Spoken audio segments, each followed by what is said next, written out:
After 40 years in the Gifford Pinchot, I thought I knew these mountains, until a veteran ranger dumped a biological asset on my floor that defied every law of nature.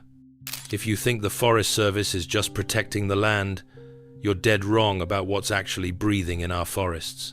I thought I knew the language of the timber, the territorial behavior of the apex predators, and the hidden secrets buried in the mountain soil. But last October, the reality I had built for myself shattered into 1,000 jagged pieces. A veteran park ranger I've known for over a decade, a man of iron nerves, steady hands, and unwavering discipline pounded on my door at midnight, his knuckles sounding like a heavy iron hammer on a hollowed-out coffin. When I opened it, he was drenched in a cold, torrential rain that smelled of iron and ozone, unloading a massive, terrifyingly heavy body wrapped in a heavy, industrial-grade canvas tarp. He leaned in, his breath hitching in a way I'd never heard, and whispered 4 words that still haunt my sleep and echo in every silent corner of my mind. "Don't log this, Dave. Everyone thinks the Forest Service is there to protect the land, to serve the public, and to preserve the beauty of the wilderness, but I'm looking at the physical evidence that their real job is far more sinister. They are protecting a biological secret that's been bleeding out of our mountains for a century, a secret they are willing to permanently silence anyone to keep hidden in the dark, and I am now the keeper of that secret." The sound of that truck's heavy-duty tires screaming against the wet, jagged gravel of my driveway was the first terrifying sign that the world had tilted off its axis. Ben didn't just arrive. He practically collided with my porch, his engine still whining and clicking as he cut the lights into a sudden, jarring darkness. I opened the door, and the look on his face, that mask of wood ash, grey and wide-eyed, paralyzing terror, told me the safety briefings he'd signed for 30 years were a total sham, a paper shield against a waking nightmare. He didn't say a single word as we hauled that massive, shifting weight onto my mudroom floor, his breath coming in ragged, desperate gasps. The floorboards didn't just creak, they groaned and splintered under a mass that felt denser, heavier, and more substantial than any 1,000-pound black bear I'd ever field-dressed in my youth. Ben vanished back into the deluge, his taillights fading into the mist before I could even get a lantern lit, leaving me alone with a secret that felt like it was radiating a cold, heavy electricity right into the marrow of my bones. I stood there, the rain drumming a frantic, suffocating rhythm on the tin roof, and that's when the tarp twitched with a heavy, muscular spasm. A wet, rattling whistle, a sound that vibrated at a low, guttural frequency no human throat could ever hope to mimic, escaped from under the canvas. It wasn't just a breath. It was a desperate, pained signal that whatever was in my house was still clinging to a flickering spark of life, and it was aware of my presence. I knelt beside the tarp, my hands trembling with a primal sort of dread that made my skin crawl and my heart hammer against my ribs. I pulled the corner back, fully expecting to see the mangled, shredded remains of a lost hiker or a fallen climber, but what I saw was a hand that defied every known law of biology and evolution. It was the color of a bruised thundercloud, a deep and sickly slate, with fingernails of flat, sharpened obsidian, and a palm wide enough to cover a grown man's entire chest. The oily, thick fur didn't just sit on the skin. It seemed to be a part of a specialized, multi-layered thermal system designed for the harshest, no-go peaks, where the air is too thin and the cold too biting for any human to breathe for more than a few minutes. As I uncovered the rest, the sheer, impossible scale of the creature hit me like a physical blow to the solar plexus, knocking the wind out of me. It was a giant, 8 feet of raw mountain muscle and ancient heritage, its ribcage expanded like a massive bellows as it struggled for every agonizing breath. This wasn't just the Sasquatch of campfire stories and blurry photos. This was a living, breathing god of the timber, and it was dying on my floor. It looked like the light was fading out of him fast, the life force retreating into the core of his being, leaving behind a husk of ancient power. The smell was the most confusing and haunting part, a sharp, metallic tang of ozone mixed with crushed pine needles, and the unmistakable, acrid scent of a high-voltage short circuit. My eyes drifted to the wound on its leg, a perfectly circular, cauterized puncture that was oozing a dark, thick fluid that looked more like industrial lubricant than biological life fluid. It wasn't an accident. It wasn't a predator's bite. It was a deliberate, mechanical marking of a target. As I worked in the dim, flickering light of my oil lantern, my mind kept drifting to the shuffled teasing of the Forest Service. The tactical way they'd close certain ridges and valleys for owl nesting or soil erosion when there hadn't been a bird or a landslide seen there in 20 years. Ben knew the truth. He'd seen the source of this accident, and it had stripped the soul right out of him, leaving a hollowed-out shell of a man who could no longer look at the woods the same way. I started to clean the wound with antiseptic, and that's when I saw the bluish lines tracing under the translucent skin, pulsing with a dim, internal rhythm that matched the creature's slow pulse. It looked like a biological circuit board, a complex map of veins or fibers that shouldn't exist in the natural world as we understand it. Every time I touched the flesh near those lines, a faint, high-pitched humming sound vibrated through my surgical tools, making my fingertips go numb and sending a chill up my spine. I realized then, with a sickening jolt of clarity, that I wasn't just looking at a Sasquatch or a creature of folklore. I was looking at a managed asset, something tracked, monitored, and now neutralized. I knew with terrifying certainty that if I didn't find the source of that pulsing soon, the cleanup crews would be on my porch before dawn, and I'd be just another unsolved disappearance, another name added to the long, tragic list of the missing in the Gifford Pinchot. The scent of ozone became so thick in the room that I could actually taste the copper on my tongue, like sucking on a metallic penny. My 2 hunting dogs, animals that have stared down grizzlies and cougars without so much as blinking, were huddled under the kitchen table, their bodies shaking with a rhythmic, low-frequency terror I had never witnessed in all my years of hunting. They knew the null zone had arrived at our doorstep, and their instincts were screaming for them to flee. I noticed a small patch of shaved fur on the creature's inner thigh, as neat as a surgical prep, and a silver, metallic unit embedded deep within the muscle. It wasn't a simple cattle tag or a migratory tracker.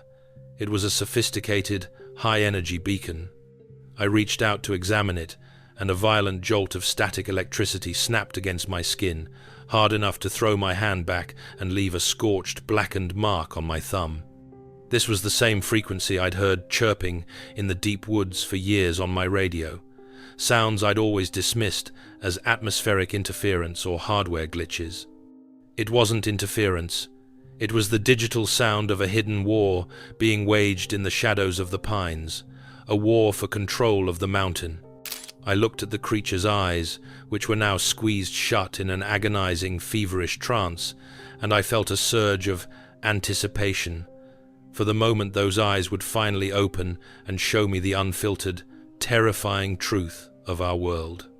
I grabbed my heavy-duty pliers and began to probe the circular wound, feeling the stiff, artificial resistance of something synthetic and unyielding.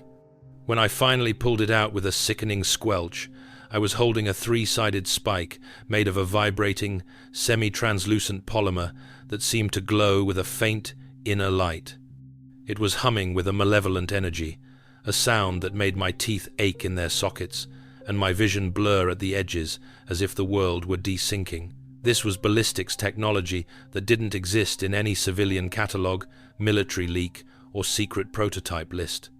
It was a suppression tool, designed to neutralize a high-value biological target by overloading its nervous system without instantly ending its life functions, keeping the asset viable for recovery. The government has been lying to us for decades, claiming these woods are empty, safe, and wild, while they hunt the indigenous residents with specialized, futuristic hardware. If you've seen things in the woods that the experts and the authorities say don't exist, hit that subscribe button right now because the walls are closing in. We're going deeper than the official reports ever will, past the redactions and the lies. because as I held that vibrating spike, the window panes in my cabin began to rattle with the low-frequency sound of something heavy, something mechanical, and something inevitable approaching through the dark timber. The sound wasn't coming from the main road. It was coming from the no-go ridge directly behind my house, a steep, vertical incline that no conventional vehicle should be able to navigate. I looked out the window into the rain and saw faint emerald-green glints of night vision and laser sights moving with cold, tactical precision through the trees. They were closing a pincer movement on my property, cutting off every avenue of escape and isolating me from the world. My cabin, my fortress, and home of 30 years suddenly felt as fragile and insignificant as a cardboard birdhouse in a hurricane. I looked back at the giant on my floor, and I realized he was looking back at me. Its eyes had finally opened deep, liquid amber pools of profound intelligence that seemed to communicate more ancient history in a single second than a human does in a lifetime. It didn't see me as a threat, a predator, or a captor. It saw me as its only chance for survival in a world that had suddenly turned into a high-tech hunting ground.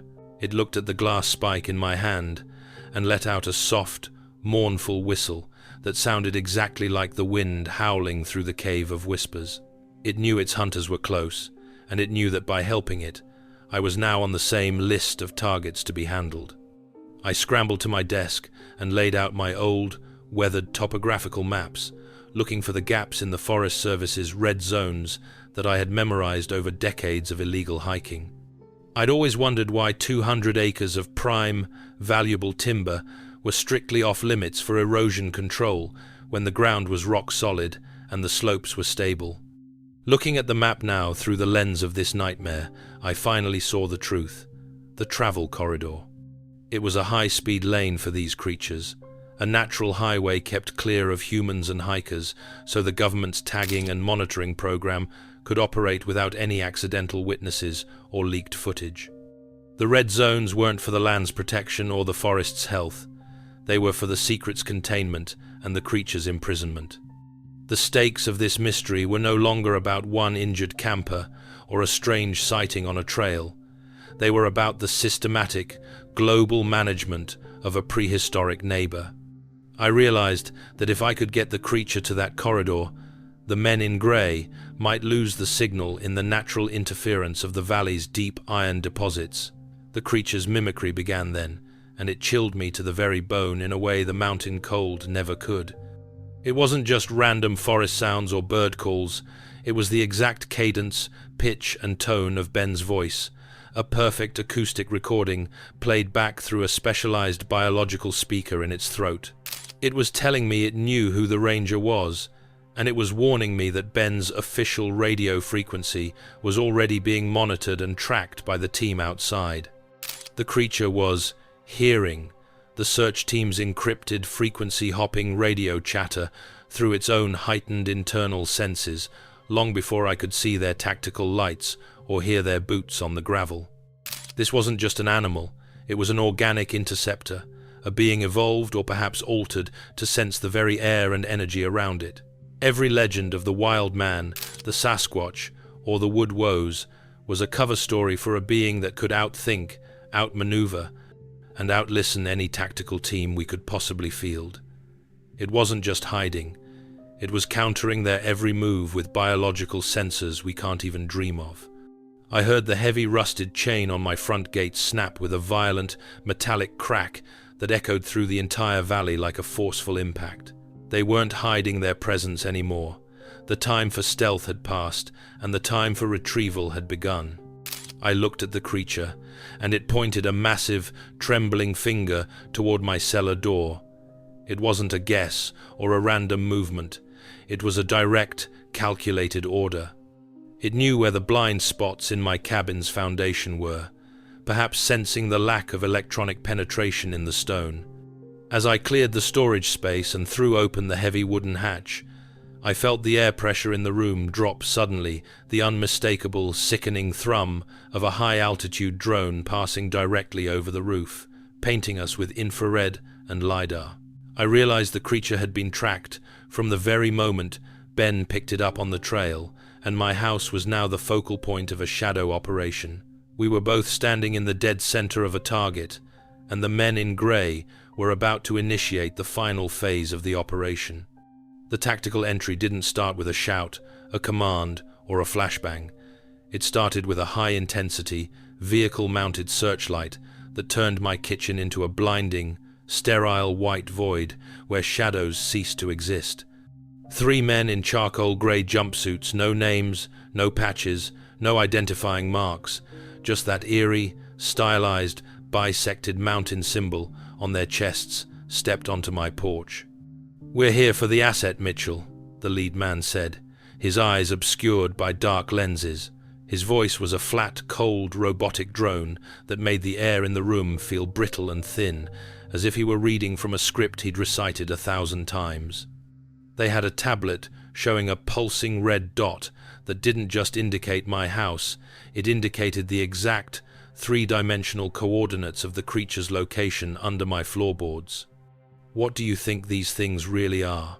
Are they the Sasquatch of our ancestors, ancient cousins that outsmarted evolution, or something the government made in a deep underground lab and lost control of years ago?